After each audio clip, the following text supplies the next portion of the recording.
예, 9월 1일 베드로전서 4장 7절로 11절 말씀을 가지고 건강한 교회를 꿈꾸며라는 제목으로 함께 말씀을 나누겠습니다.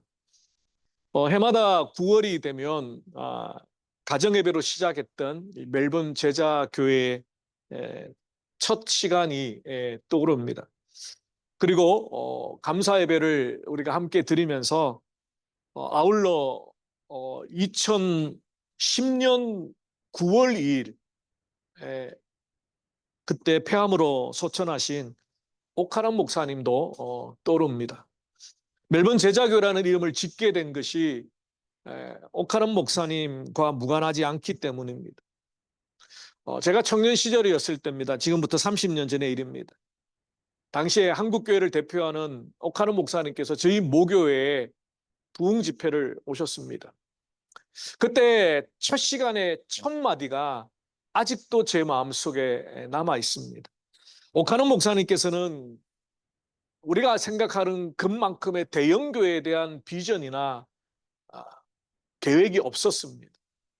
다만 그분은 건강한 교회, 정말 행복한 교회, 교회에 오는 것이 정말 즐거운 교회, 그런 교회를 만들기를 원하는 꿈이 있었다고 말합니다. 그분이 청년 시절 또 학생 시절에 다녔던 그 교회는 늘 교회에 다툼이 있었다는 거예요. 목사님과 장로님이 싸우고 또 중직자들끼리 싸우고 성도들과 성도들이 싸우고 그 모습을 보면서 자랐던 그 옥하는 목사님, 청년 옥하는 목사님 마음속에는 정말 교회다운 교회, 정말 작은 천국을 이루는 건강한 교회, 거기에 대한 비전이 있었고 그것이 바로 우리가 잘 아는 제자훈련, 그러니까 프로그램이 아니라 정말 성도들 한 사람 한 사람이 자신의 정욕과 욕심을 십자가에 못 박고 예수님의 제자가 되는 그 소망을 가지고 살아간다면 교회의 다툼이나 분쟁이나 시기와 질투가 사라지고 모든 사람이 오직 예수 그리스도만 바라고 예수님의 사랑으로 함께 되는 정말 건강한 교회, 행복한 교회가 될 거라고 생각했기 때문에 그래서 그분이 목숨을 걸고 평신도 신학을 공부하시고 제자 훈련을 인도하시고 그리고 많은 한국 교회에 평신도들을 깨워서 그저 교회에 출석만 하는 성도가 아니라 목회자와 함께 동력하여 주님의 교회를 세워가는 평신도 사역자들이 교회마다 일어나야 한다라는 붐을 일으켰던 것입니다.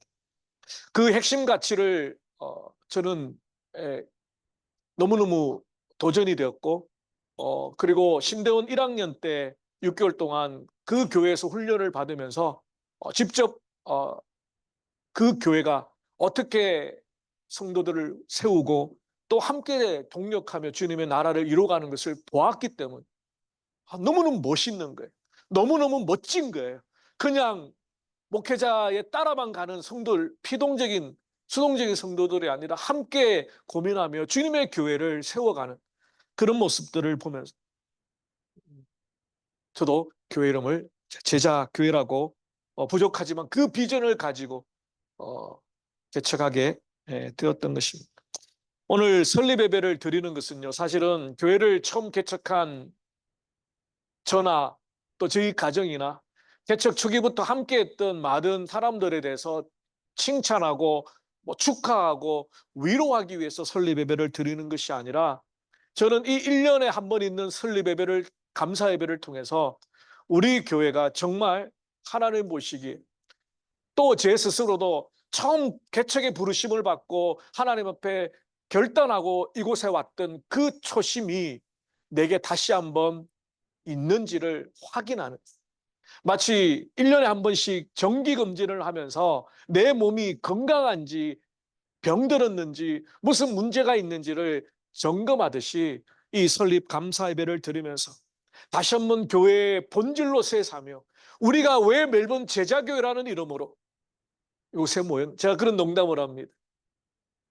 교회의 이름이 모든 것을 다 주지 않습니다. 무슨 말이냐면 제자교회 다닌다고 제자가 된 게 아니에요. 다만 제자가 되기로 교회 이름을 부를 때마다 당신 어느 교회 다녀? 제자교회 다녀. 그러면 그 대답을 하는 순간 나도 모르게 내 마음속에 다시 한번 확인하게 되는 거지. 우리의 교회의 신앙의 가치는 예수님의 제자가 되는 비전.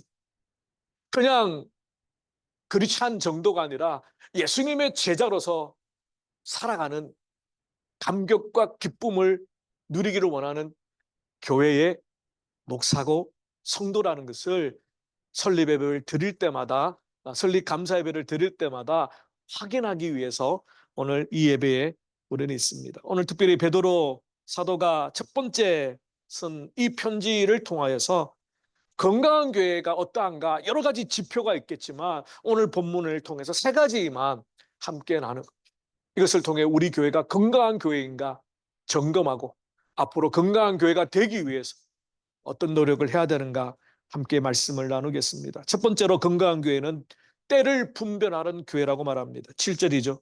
만물의 마지막이 가까웠으니 그러므로 너희는 정신을 차리고 근신하여 기도하라. 만물의 마지막은 예수님께서 다시 오셔서 세상을 심판하시고 하나님의 나라를 완성하는 때입니다. 사실 우리의 신앙의 삶은 긴장 가운데 있어야 합니다. 예수님의 초림, 십자가의 승리, 부활 승천과 예수님이 다시 오는 재림 사이에 끼어 있는 이 시대를 우리가 살아가고 있기 때문에, 그래서 한편으로는 예수님이 말씀하셨던 것처럼 다 이루었다, 최후의 승리를 이미 우리는 누리고 있다라는 선언과 함께 아직은 아니라는 겁니다. 그래서 우리는 영적 전쟁이 있어야 되고요. 내 자신을 끊임없이 십자가에 못 박고 주님의 말씀을 따라 살려고 몸부림치는 그 은혜가 있어야 된다는. 그런데 그것이 언제 끝납니까? 주님이 오시면 끝납니다. 그 최후의 승리를 얻을 때까지 우리는 영적인 긴장감을 놓치지 말고 우리의 신앙을 쌓아가야 합니다.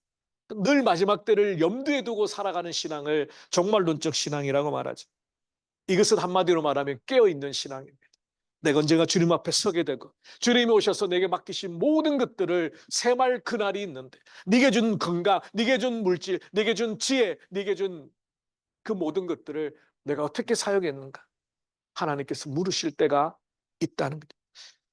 그것을 염두에 두고 살아가는 것은 깨어있는 신앙입니다. 마태복음 25장에 보면 예수님께서 열처녀의 비유를 하시죠.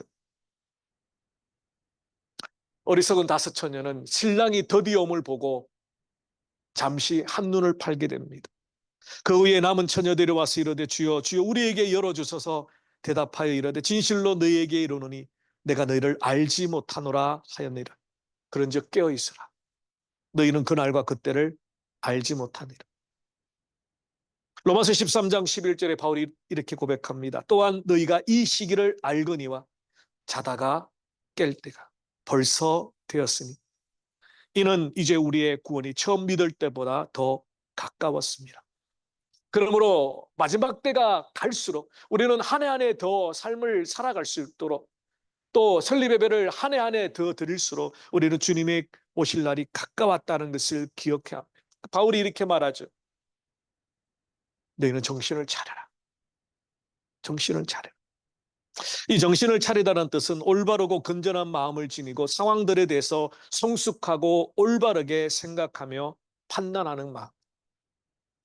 근신하라는 것은 환경에 따라 요동치는 것이 아니라 마음 중심을 잡고 버틴다는, 물살에 휩쓸려 가지 않고 비바람에 휘청휘청거리지 않고 중심을 잡는 것, 이것이 근신하다라는 뜻입니다. 정신을 차리고 근신해야 되는 이유는 온전한 기도를 통해서 이 시대를 분별하기 위해, 내가 지금 어떤 시대를 살아가고 있는가, 멜번 제자교회가 이 땅에 어떤 시대를 지금 살아가고 있는가, 우리는 우리 자신의 시대를 분별해야 합니다. 모든 신앙생활 속에서 하나님의 뜻을 분별하며 악한 세대 속에서 영적 전쟁 가운데 넘어지지 않고 굳건하게 서 있기 위하여 우리는 영적인 분별력을 가지고 이 시기를 판단해야 합니다. 오늘 본문에 보면 정신을 차리고 근신해야 되니까 기도라고 되어 있는데, 이 원어에는 이 기도가 단수가 아니고 복수입니다. 기도드립니다. 우리의 삶 가운데 수많은 기도들을 통해서 우리는 시대를 분별하고 이 시대에 어떻게 살아가야 되는가, 내게 맡겨주신 사명이 무엇인가, 우리 멜번 제자의 교회가 하나 되어서 무엇을 이루어야 되는가, 하나님의 뜻을 우리는 판단할 수 있습니다. 겟세마네 동산에서 십자가를 앞에 두고 기도하실 때에 예수님께서 제자들에게 함께 기도해 달라고 부탁하셨습니다. 예수님도 혼자 기도하는 것이 힘들으셨던 것 같아요. 십자가를 앞에 두고. 근데 제자들은 피곤하여서 다 넘어져 버렸습니다. 우리가 시험에 들지 않기 위하여서, 영적 전쟁에서 넘어지지 않기 위해서 우리는 늘 깨어 기도하며 이 시대가 요구하는 것, 개인적인 삶도 마찬가지지만 이 멜번 땅에 제자교회를 통하여 하나님이 우리에게 요구하시는 시대적인 사명이 있습니다. 그것은 저 혼자 감당하지 못합니다. 여러분 한 사람 한 사람이 감당하는 것이 아닙니다. 제자교회 이름에 함께 모여서 함께 주님의 사명을 이루어갑니다. 그래서 우리 교회를 다니신 지 11년이 되신 분이든 5년이 되신 분이든 아니면 최근에 오신 새가족이든 한마음 한뜻으로 주님께서 우리에게 주신 사명을 이루기 위하여 이 시대를 깨어 분별하는 교회가 되시기를 바랍니다. 그것이 건강한 교회입니다. 잠드는 교회, 병든 교회가 되지 않게 하여 우리는 끊임없이 기도하며 이 시대를 살아가야 합니다. 두 번째로 건강한 교회는 사랑으로 섬기는 교회입니다. 오늘 본문 8절에서 10절에 보니까 무엇보다도 뜨겁게, 제가 발음이 뜨겁게가 잘 안 됩니다. 그러니까 뜨겁게든 뜨겁게든 똑같습니다. 뜨겁게 서로 사랑할지. 사랑은 허다한 죄를 덮느니라. 서로 대접하기를 원망 없이 하고 각각 은사를 받은 대로 하나님의 여러 가지 은혜를 맡은 선한 청지기 같이 서로 봉사하라. 아마 우리 성도님들 중에도 그렇지만 자가 면역 질환을 가지신 분이 계실 겁니다. 사람의 면역 체계가 잘못 인식하여서 신체 가운데 외부의 침입자가 오면 방어를 해야 되는데 내 안에 정상적인 세포를 공격하는 질환이, 면역 체계는 바이러스나 세균 같은 유해 물질을 인식하고 제거하는 시스템이죠. 이 자가 면역 질환이 있는 성도분 같은 경우는 오히려 건강한 그 면역 체계가 신체의 건강한 세포나 조직을 공격하게 되고 다양한 문제를 일으키게 됩니다. 교회 공동체도 마찬가지입니다. 우리는 다 다를 뿐만 아니라 다 연약합니다. 다 기준이 다릅니다. 다 생각이 다릅니다. 그런데 그것 하나 때문에 예수 그리스도를 머리로 한 몸을 이루고 있는 우리가 서로 미워하고 시기하고 비난하고 정죄하며 결국 이 자가 면역 질환처럼 그리스도의 몸을, 하나된 우리 몸을 서로 공격하는, 우리는 영적 전쟁 가운데 사단과 마귀를 대적해야 됩니다. 우리 교회 안에 허다한 허물과 부족함과 연약함을 사랑으로 덮어줘. 저는 한때 제가 되게 잘났다고 생각했습니다. 교회가 성장하고 부흥할 때 제가 참 잘한다고 생각했습니다. 그런데 아니라는 것을 하나님께서 늘 말씀해 주셨어요. 오히려 부족하고 연약한 목회자를 존중해주고 보듬어주고 안아주는 성도들이 위대하다라는 생각을 깨닫게 되었습니다. 이번에 주맘교회와 호천교회가 서로 하나로 브릿지 교회로 통합하게 되었습니다. 근데 이야기를 들어보니까 그 통합예배, 그 통합교회의 담임 목사님으로 이제 섬기게 되셨던 그 목사님이 사실은 그 호천교회의 협동 목사님으로 사역을 하셨습니다. 함께 사역을 하시다가 교회가 이제 성장해서 분립 개척을 했어요. 그래서 그 박 목사님이 예안교회를 개척을 해서 섬기다가 조금 어려움이 있으셔서 그 교회를 다른 목사님에게 섬기도록 자리를 넣어주고 본인은 또 개척을 하셨어요. 그 교회가 중암교회였습니다.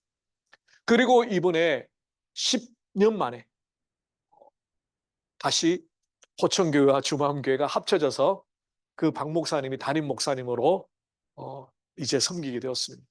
설립 예배를 드리는데 정말 두 교회 성도들이 한 마음으로, 사실 두 교회는 색깔이 완전히 달라요. 그런데 예수 그리스도를 머리로 하나가 되었어요.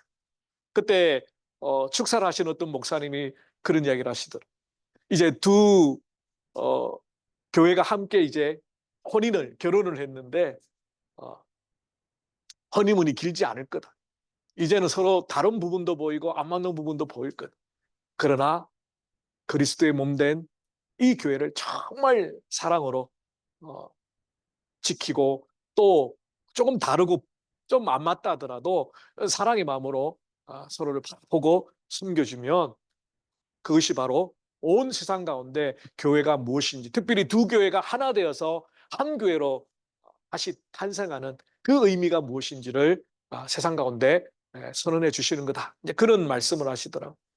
근데 그 담임 목사님을 이제 맡게 되신 박 목사님이 여러 이야기를 하셨는데, 그중에 제가 딱 마음에 와닿았던 게 어떤 92세가 되시는 여 성도님, 할머니 성도님의 이야기였습니다.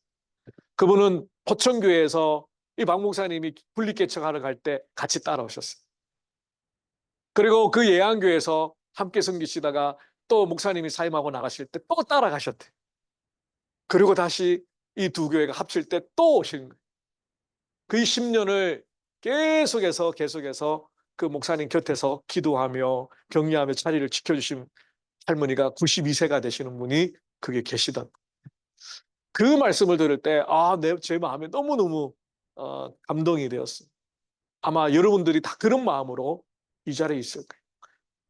제가 어떤 연약한 부분이 있고 부족한 부분이 있더라도 그리스도의 사랑으로 안아주고 품어주듯이, 또 우리 서로가, 또 저도 여러분을 그렇게 사랑으로 덮을 때에 교회 공동체는 정말 하나님의 은혜 가운데 이 사랑이 고파 있는, 사랑이 목말라 있는 세상 사람들에게 예수 그리스도의 사랑을 우리가 먼저 보여주고 우리가 먼저 실천함으로 주님의 복음의 통로가 될 것입니다.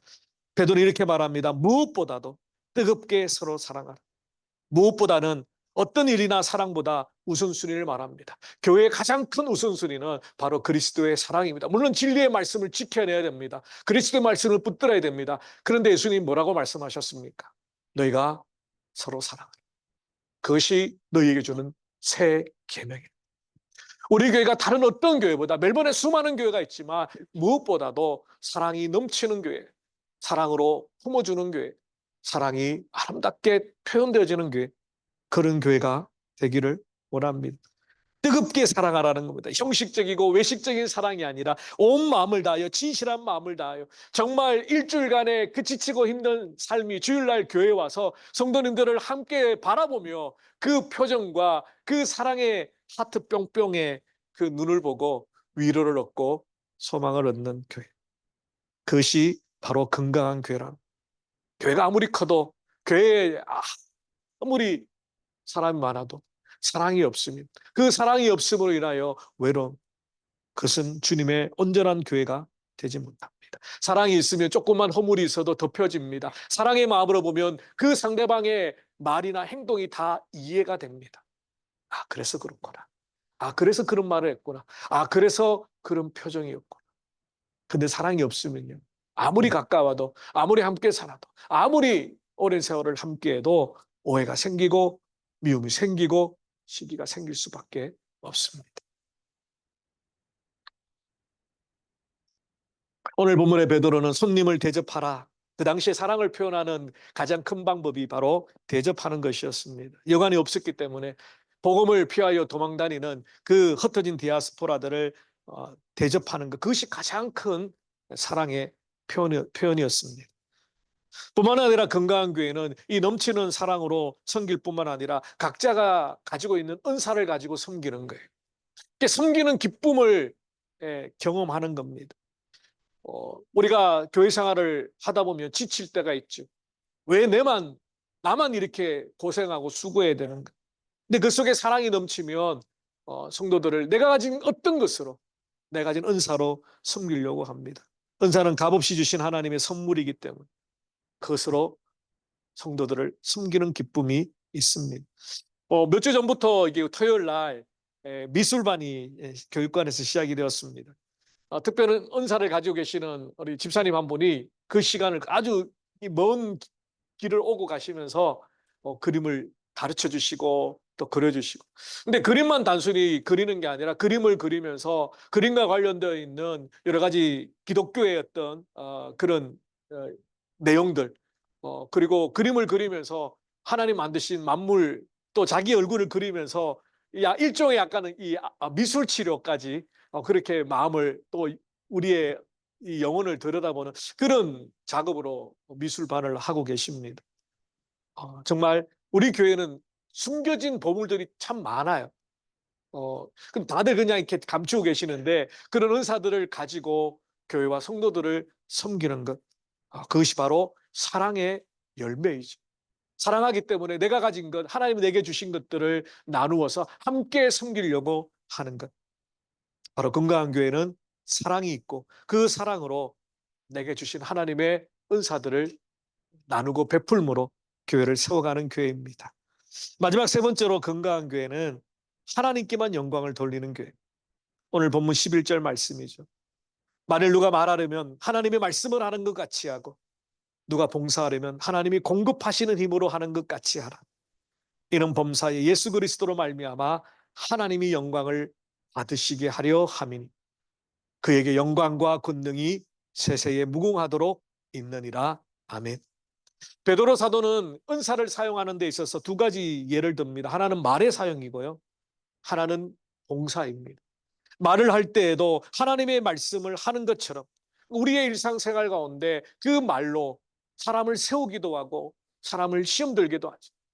그런데 말을 통하여 격려하고 위로하고 그리고 함께 세워져 가는 교회 공동체의 봉사도 하나님이 주시는 힘으로 하라는 겁니다. 여기서 공급하다라는 의미는 하나님께서 아낌없이 주는 것을 말합니다. 우리가 봉사를 하다 지칠 때 교회를 섬기다가 조금 힘들 때 그때 다시 한번 하나님께 은혜를 구해야 되죠. 이 일을, 이 봉사를, 이 섬김을 잘 감당할 수 있도록 하나님이 주시는 힘으로 감당해야 돼. 종교개혁가 존 켈빈은 이 부분을 이렇게 설명합니다. 그러므로 그리스도인은 교회의 유익과 덕을 세우기 위해 하나님이 주신 은사로 봉사하고자 할 때 하나님께서 아낌없이 공급해 주시는 것을 염두에 두고 힘껏 봉사해야 하며 자기 자신의 힘으로 하는 것 같이 하는 것이 아니고 겸손하게 하나님의 청지기로서 하나님이 주시는 능력으로 봉사해야 한다. 그렇습니다. 우리가 교회를 세워가는 것, 우리의 온 마음을 다하여 봉사하는 것, 우리가 말씀으로 양육하고 성도들을 만나 교제하며 말씀으로 또 사랑의 고백으로 격려하는 것, 이 모든 것의 최종 목표는 우리를 교회로 부르신 하나님의 영광을 위해서입니다. 지난 11년 동안 많은 일들이 있었고 많은 감사의 일들이 있지만 그 모든 것에 최종적인 영광을 받으시는 분은 오직 하나님이시기를 바랍니다. 수고한 분들이 계십니다. 저도 열심히 했습니다. 그러나 그 모든 것들을 넘어서 오직 하나님께서 우리 교회 공동체와 함께 하신 그 은혜에 감사하며 하나님께만 영광을 돌리고 우리가 무슨 일을 하든지 어떤 봉사를 하시든지 앞으로도 마찬가지입니다. 사람이 드러나거나 사람이 영광을 받는 교회가 아니라 하나님만 영광을 받으시는 게. 물론 우리가 서로 인정하고 격려하고 위로해야 합니다. 그러나 최종적인 영광은 오직 하나님께만 돌리기를 원합니다. 우리가 이 교회를 섬기다가 주님 오시는 그날에 오직 하나님께서만 하나님 되시는 교회가 건강한 교회입니다. 거기에 누가 드러나거나 누가 인정받거나 누가 존경받는 것, 그것은 건강한 교회가 아닙니다. 오직 하나님만 드러나는 교회가 되기를 원합니다. 말씀을 정리하겠습니다. 사랑하는 성도 여러분, 얼마 전에 삼봉교회를 섬기시는 이상감 목사님께서 우리 제자교회 설립 11주년에 즈음하여서 제가 글을 부탁한 건 아니지만 공감되는 글을 쓰셨습니다. 좋은 교회는 어떤 교회입니까? 사람들은 좋은 교회에 대해서 착각하고 오해합니다. 교회가 크면 좋은 교회이고 작으면 안 좋은 교회라는 상당히 그릇된 인식이 자리 잡고 있음을 봅니다. 출석수가 많고 재정이 많고 동산과 부동산이 많으면 크고 좋은 교회라는 인식이 은연중에 보입니다. 그러나 좋은 교회와 안 좋은 교회를 제대로 보려면 교회의 크기, 출석, 재정이 아니라 영적 건강도가 중요합니다. 하나님의 임재가 있는가? 성령의 역사가 있는가? 하나님의 뜻이 이루어지고 있는가를 보아야 합니다. 우리가 건강을 말할 때 덩치가 크다고 건강하다고 하지 않습니다. 덩치가 큰 스모 선수는 운동을 멈추는 순간부터 각종 질병이 생겨서 수명이 단축된다고 합니다. 덩치가 클수록 운동을 많이 해주어야 하는데 운동을 멈추기 때문에 문제가 생깁니다. 덩치가 크지만 무서운 사람들도 있습니다. 조폭입니다. 그런데 조폭이 많으면 많을수록 세상은 두려움으로 가득해집니다. 덩치가 크고 힘이 있다고 다 좋은 것은 아닙니다. 마찬가지로 교회는 모인 사람의 숫자나 재정의 규모가 크다고 좋은 것이 아닙니다. 교회는 수가 늘어나고 재정이 늘어날수록 바짝 정신을 차려야 합니다. 본질을 잃으면 한국교회 안에서 조폭처럼 될 수 있습니다. 그렇다면 좋은 교회는 어떤 교회입니까? 좋은 교회는 예수 그리스도의 몸으로 세상 속에 존재하는 교회입니다. 예수 그리스도의 마음으로 예수님이 하신 일을 하고 있어야 건강한 교회요, 건강한 성도입니다. 만일 교회에 많이 모이지만 예수님이 하신 일을 하지 않고 있다면 건강한 교회가 아닙니다.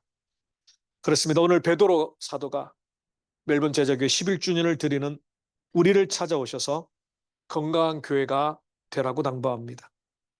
우리가 살고 있는 마지막 때를 분별하고 그리고 기도하고 깨어있는 교회, 피차 뜨겁게 사랑하고 그 사랑으로 섬기며 오직 하나님의 영광만을 사모하는 교회. 그 교회가 바로 건강한 교회입니다. 우리는 건강합니까? 우리 교회는 건강한 교회입니까? 다시 한번 우리 자신을, 우리 교회를 돌아보면서 하나님께 건강한 교회, 행복한 교회, 정말 교회 오는 것이 기쁘고 감사하고 교회 성도들을 만나면 위로가 되고 소망이 되는 아름다운 교회 꿈꾸며 함께 교회를 세워가시기를 주님의 이름으로 축원합니다. 기도하겠습니다. 살아계신 주님 감사합니다. 11년 동안 하나님이 하나님 되셨음을 감사합니다. 때로는 인간의 생각이, 인간의 교만이 앞섰다면 주님 용서하여 주시고 참으로 베드로 사도의 권면처럼 깨어 근신하며 기도하며 이 시대의 사명을 분별하는 교회, 그리스도의 사랑으로 모든 허물을 덮어주며 우리에게 주신 은사를 가지고 최선을 다하여 섬기며 이 땅 가운데 주님의 축복의 통로로 세워지며 이 모든 수고와 이 모든 열심과 이 모든 정성과 이 모든 눈물이 오직 한 분 하나님께만 영광이 되는 교회, 그런 건강한 성도와 목회자와 또 교회가 될 수 있도록 주님 축복하여 주시옵소서. 모든 영광을 주님께 올려드리며 우리 주 예수 그리스도 이름으로 기도 올리옵나이다. 아멘. 우리 다